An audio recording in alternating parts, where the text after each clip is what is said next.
माझे नाव प्रिया आहे. माझ्या घरात फक्त मी आणि माझी 14 वर्षाची मुलगी अंजू असे आमचे छोटेसे कुटुंब आहे. तिला मी एकटीनेच वाढवले. पण माझ्या आयुष्यात अशा अनेक गोष्टी आहेत ज्या मी माझ्या मुलीपासून लपवल्या आहेत. अंजू शाळेत जाते आणि मी माझे स्वतःचे पार्लर चालवते. आम्हा दोघींचे आयुष्य सुरळीत चालू होते. आजपर्यंत आम्हा दोघींना एकमेकींशिवाय कधीही कोणाची गरज पडली नाही. पण आता आमच्या आयुष्यात कदाचित दुसरे कोणीतरी येणार होते. माझे पार्लर आमच्या घराजवळच होते. त्या भागातील बहुतांश स्त्रिया माझ्या पार्लरमध्ये यायच्या. त्यामुळे पार्लरमध्ये सतत मला नेहमी भरपूर काम असायचे आणि त्यातूनच आमचा घर खर्च भागायचा. पार्लरचे सामान संपल्यावर मी आणि अंजू शहराच्या मध्यभागी असलेल्या बाजारपेठेत जाऊन पार्लरचे सामान खरेदी करायचो. आता दिवाळी होऊन गेली होती. यावर्षी माझ्या पार्लरचा बिझनेस खूप चांगला झाला होता.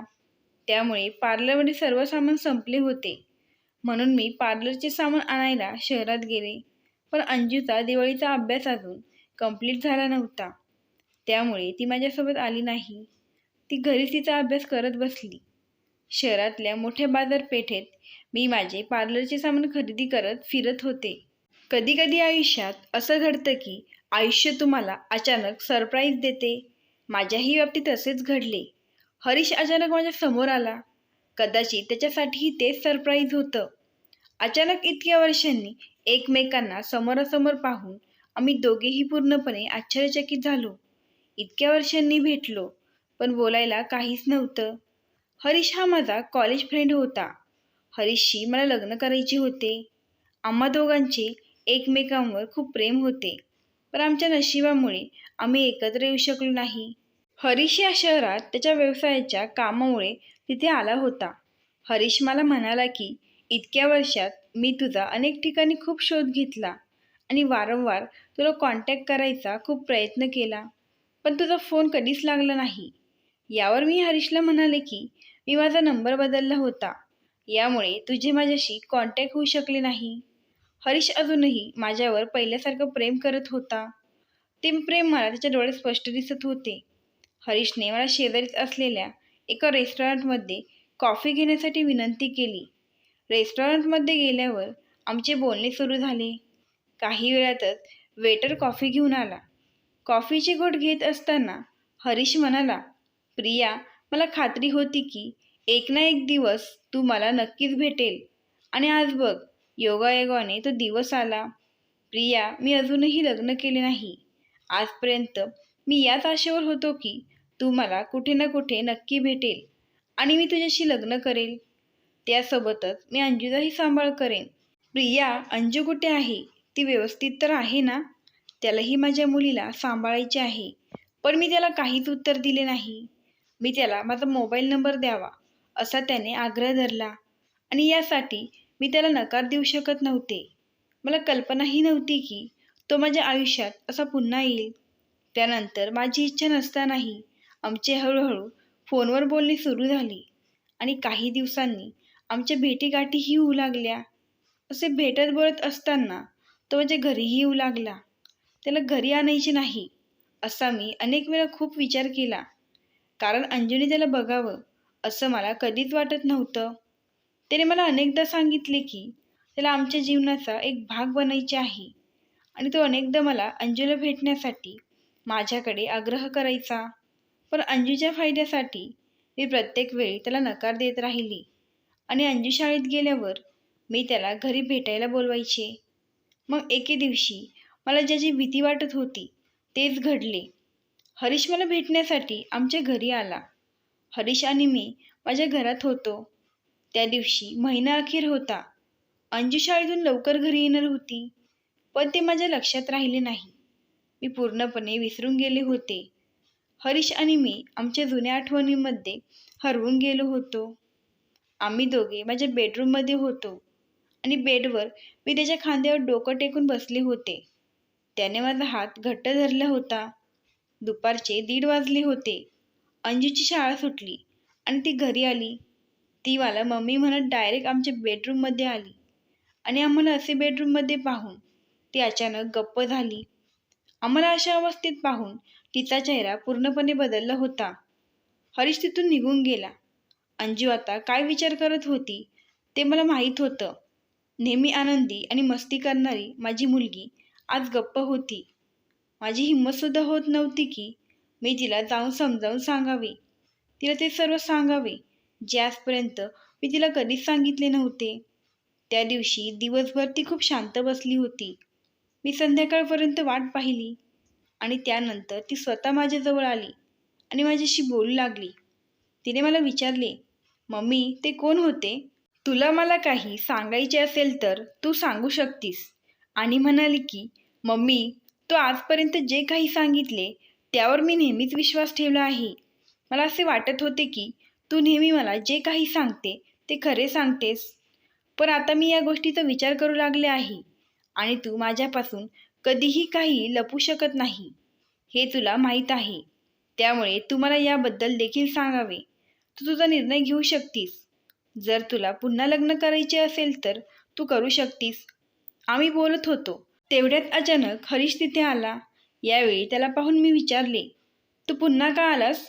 हरीश म्हणाला, माझ्या चुकीमुळे तुझ्या मुलीने तुझा गैरसमज करून घ्यावा असे मला वाटत नाही. त्यामुळे आज तू मला गप्प करू नकोस. आज अंजूसाठी सर्व काही जाणून घेण्याची योग्य वेळ आहे. मी हरीशकडे बघून नकारार्थी मान हलवली आणि नाही म्हणाले. पण हा शब्द अंजूच्या कानापर्यंत पोहोचला होता. आता ती सत्य ऐकल्याशिवाय राहणार नाही हे मला माहीत होतं. आणि मग हरीशने अंजूला हकीकत सांगायला सुरुवात केली. अंजू, आम्ही कॉलेजमध्ये असताना आम्ही दोघे एकाच क्लासमध्ये होतो, पण आम्ही दोघे एकमेकांशी कधीच बोललो नव्हतो. पण एक दिवस आमच्या गावातील माझ्या जवळच्या नातेवाईकांच्या मुलीचे लग्न होते आणि त्या लग्नाला प्रियासुद्धा आली होती. त्यानंतर हळूहळू आम्ही दोघे एकमेकांशी बोलू लागलो.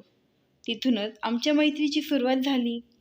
त्यानंतर आमच्या मैत्रीचे रूपांतर प्रेमात झाले आणि आम्ही कॉलेज बुडून बाहेर फिरायला जाऊ लागलो. एक दिवस असेच आम्ही कॉलेज बुडून बाहेर फिरायला चाललो होतो.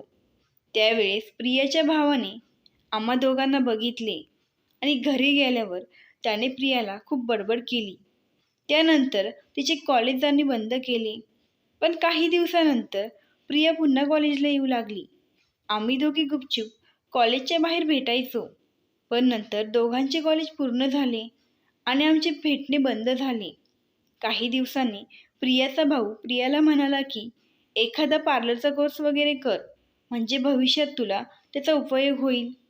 दुसऱ्या दिवशी जवळ असलेल्या एका पार्लरमध्ये जाऊन प्रियाने पार्लरच्या कोर्सची चौकशी केली आणि त्यानंतर प्रियाचा पार्लरचा कोर्स चालू झाला. प्रिया पार्लरचा कोर्स करत असताना पार्लरच्या समोर कॉफी शॉपमध्ये आम्ही दोघे गुपचूप भेटायचो. पण 6 महिन्यांनी प्रियाचा पार्लरचा कोर्स पूर्ण झाला. मी अनेक वेळा प्रियाला आपण पळून जाऊन लग्न करू असे म्हणायचो, पण तिला तिच्या भावाची फसवणूक करायची नव्हती. प्रिया म्हणाली की माझ्या वाढदिवसाच्या दिवशी मी पुन्हा एकदा भावाकडे आपल्या लग्नाबद्दल बोलेल. मला खात्री आहे की माझा भाऊ आपल्या लग्नासाठी नक्कीच सहमत होईल. त्यानंतर प्रियाच्या वाढदिवसाची आम्ही दोघे आतुरतेने वाट पाहू लागलो आणि काही दिवसांनी प्रियाच्या भावाला मुलगी झाली. प्रियाच्या भावाचा शेअर मार्केटचा बिझनेस होता. त्यामुळे अनेक वेळा तो आणि प्रियाची वहिनी कामानिमित्त त्यांच्या मुलीला प्रियाजवळ ठेवून शहरात त्यांच्या शेअर मार्केटच्या ऑफिसवर जायचे. त्यावेळेस मी कधीकधी प्रियाला भेटायला घरी जायचो. प्रियाला तिच्या भावाच्या मुलीचा खूप लळा लागला होता. त्यानंतर ज्या दिवसाची आम्ही इतक्या आतुरतेने वाट पाहत होतो तो दिवस जवळ आला. त्या दिवशी प्रियाचा भाऊ आणि वहिनी केक आणि घरातील इतर सामान आणण्यासाठी शहरात गेले. तिकडून परत येत असताना वाटेत त्यांच्या कारचा अपघात झाला आणि ते दोघेही जागीच मरण पावले. त्यावेळी त्यांची मुलगी प्रियाजवळ घरीच होती, म्हणून ती या अपघातातून वाचली. ती मुलगी दुसरी तिसरी कुणी नसून अंजू तू आहेस. खरं तर अंजू, तू प्रियाची मुलगी नाही, तू प्रियाच्या भावाची मुलगी आहेस. प्रिया तुझी आत्या आहे. अंजू, तू फक्त 3 वर्षाची होती तेव्हा तुझ्या आई वडिलांचा कार अपघातात मृत्यू झाला होता. पण त्यानंतर तुम्ही दोघीही अचानक गायब झाल्या. मी तुमचा खूप ठिकाणी शोध घेतला, पण मला तुमचा काहीच तपास लागला नाही. 2 महिन्यांपूर्वी मी माझ्या कामानिमित्त शहरातल्या बाजारपेठेत आलो होतो. त्यावेळेस अचानक प्रिया माझ्या समोर आली. मला प्रियाशी लग्न करायचे होते आणि मला तुला मुलीसारखे सांभाळायचे होते. हे मी तिला आजही सांगतोय, पण तरीही ती नकार देते. प्रिया, आज मला ही जाणून घ्यायचे आहे की तू अशी अचानक गायब का झालीस? हे ऐकून अंजू माझ्याकडे बघते आणि म्हणते, मम्मी, हे जे काही बोलत आहे ते सर्व खोटे आहे ना? माझ्या डोळ्यातून अश्रू येऊ लागले. मी म्हणाले, अंजू, तू माझा जीव असूनही तू माझ्या पोटी जन्म घेतला नाहीस. मला हे सांगायचे होते, पण आज हे असं सांगावं लागेल असा मी कधी विचारही केला नव्हता. हे ऐकून अंजू डोळ्यात अश्रू घेऊन माझ्या जवळ आली आणि मला मिठी मारून रडू लागली. रडत रडत ती बोलू लागली की इतकी वर्ष तू मला खऱ्या आईप्रमाणे प्रेमाने सांभाळले. माझ्या आणि अंजूच्या डोळ्यातून अश्रू थांबायचे नाव घेत नव्हते. मी अंजूला म्हणाले की तू माझी मुलगी आहेस आणि मी तुझी आई आहे. हे सत्य आहे आणि ते कायम राहील. त्यानंतर मी अंजूला आणि हरीशला माझी हकीकत सांगायला सुरुवात केली. माझे आई वडील मी लहान असतानाच वारले. त्यानंतर आमच्या बहीण भावाचा सांभाळ माझ्या मामाने केला आणि माझा मोठा भाऊ आणि मी आमच्या मामाकडे शालेय शिक्षण घेऊ लागलो. सुरुवातीचे दिवस चांगले जाऊ लागले, पण काही दिवसानंतर मामीचे आमच्यासोबतचे वागणे बदलून गेले. मामा घरात नसताना ती आमच्याकडून सर्व कामे करून घ्यायची. मला फारसे कळत नव्हते, त्यामुळे मी खेळण्यात मग्न असायचे. एक दिवस मी बाहेर अंगणात खेळत असताना मामीने मागून येऊन जोरात माझ्या पाठीत मारले. त्यावेळी मी जीवाच्या आकांताने रडत होते आणि मामी मला पाठीवर वळ उठेपर्यंत मारत होती आणि म्हणत होती की भांडी काही तुझा बाप घासणार का? ते करण्याचे माझे वयसुद्धा नव्हते. त्यावेळी मी 5वीच्या वर्गात शिकत होते आणि माझा भाऊ कॉलेजमध्ये शिकत होता. तिला माझी जरासुद्धा दया आली नाही. ते तेवढ्यावर न थांबता तिथे असलेल्या झाडाची काठी तोडून घेतली आणि मला त्या काठीने मारणार. तितक्यात माझा भाऊ कॉलेजवरून घरी आला. तो मामीला खूप ओरडला. त्यानंतर कसेबसे मी तिथे माझे 10वीपर्यंतचे शिक्षण घेतले आणि माझ्या भावाने कॉलेज पूर्ण केले. या 5 वर्षात मामीने आम्हाला खूप त्रास दिला. त्यानंतर माझ्या भावाने मामाकडून काही उसने पैसे घेऊन शेअर मार्केटचा व्यवसाय चालू केला. त्यात त्याला खूप पैसे भेटत गेले आणि आम्ही मामाचे पैसे परत देऊन वेगळे राहू लागलो आणि मी माझे कॉलेजचे शिक्षण चालू केले. काही दिवसातच माझ्या भावाचे लग्न झाले. मी ब्युटिशियन बनण्याचा विचारही कधीच केला नव्हता, पण आयुष्य अचानक कधी बदलेल हे सांगता येत नाही. माझी वहिनी आणि माझा भाऊ माझी खूप काळजी घेत होते. कॉलेजमध्ये असताना आयुष्य खूप चांगले चालले होते. मला कशाचीही कमतरता नव्हती. काही दिवसातच माझ्या वहिनीने एका गोड मुलीला जन्म दिला. त्यानंतर आमच्या घरात आनंदाची लाट उसळली. माझ्या भावाला मुलीचीच अपेक्षा होती. आम्ही खूप आनंदात होतो आणि काही दिवसातच माझे कॉलेजचे शिक्षण पूर्ण झाले आणि मी केवळ छंदासाठी पार्लरचा कोर्स केला. एक दिवस हा कोर्स माझ्यासाठी कमाईची संधी देईल असे मला कधीच वाटले नव्हते.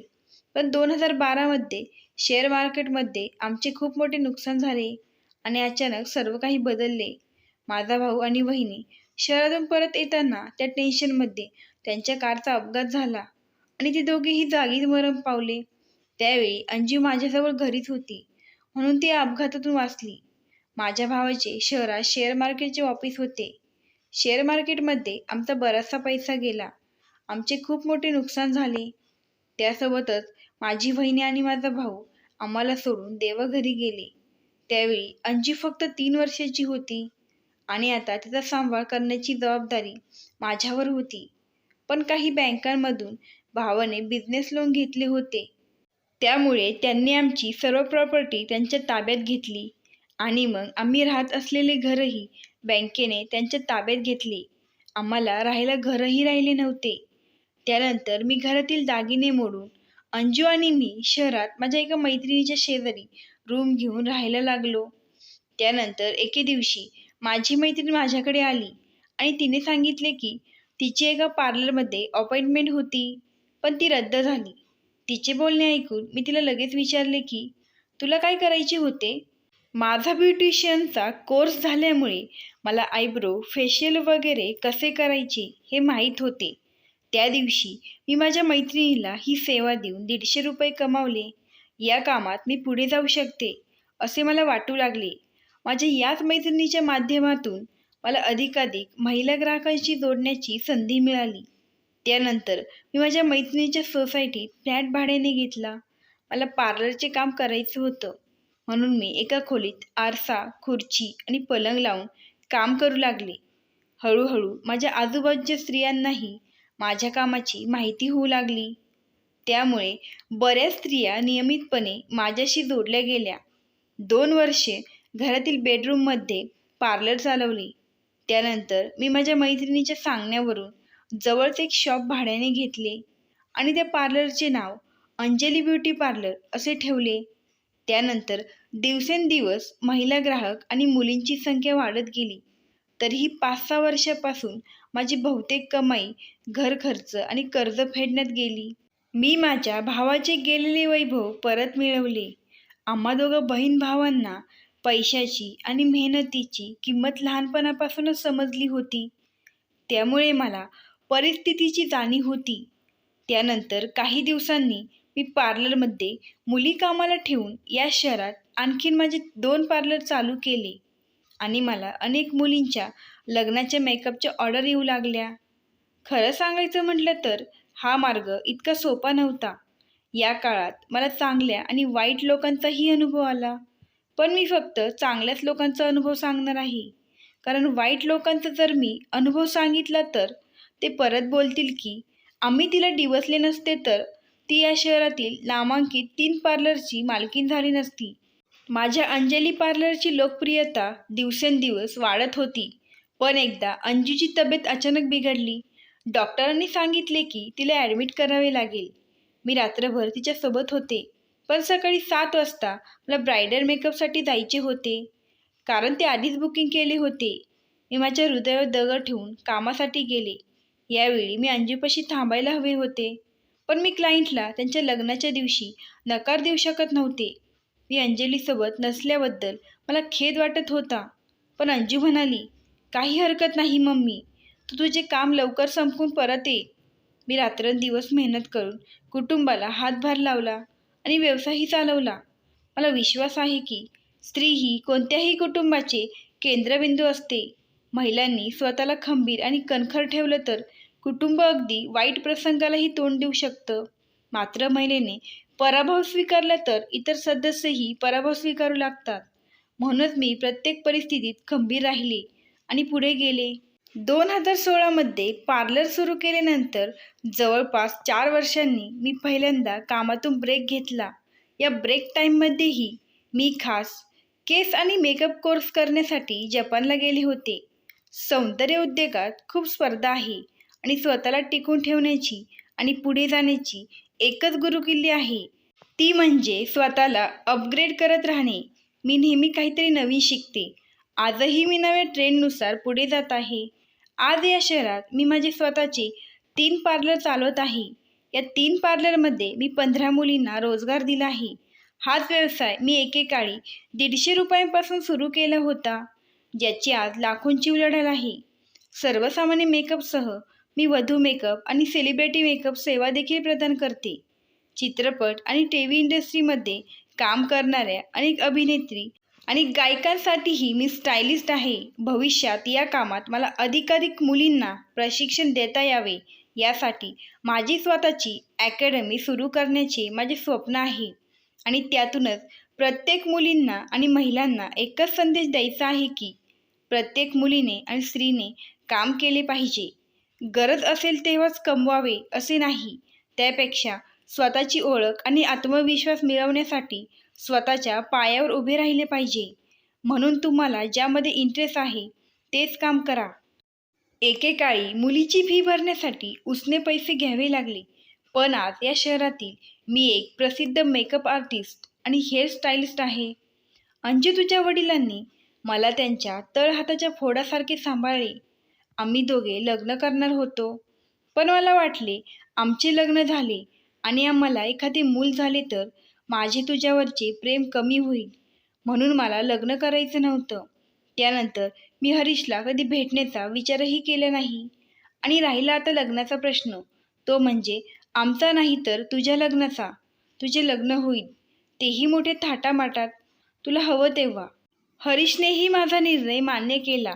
शेवटी मी एकटी नव्हते जी लग्नाशिवाय माझे आयुष्य जगत होते. त्यानेही लग्न केले नव्हते. अंजू पुन्हा एकदा म्हणाली की तुम्ही दोघीही एकमेकांसोबत लग्न करा. यावर मी तिला म्हणाले, आता तू आम्हाला ओळखले आहे आणि जाणूनही घेतले आहे. त्यासोबतच तू आमचा स्वीकारही केला आहेस. बस, आता जो आम्ही त्याग केला होता त्याचे फळ आम्हाला भेटले आहे. आता आम्हाला इतर कशाचीही गरज नाही.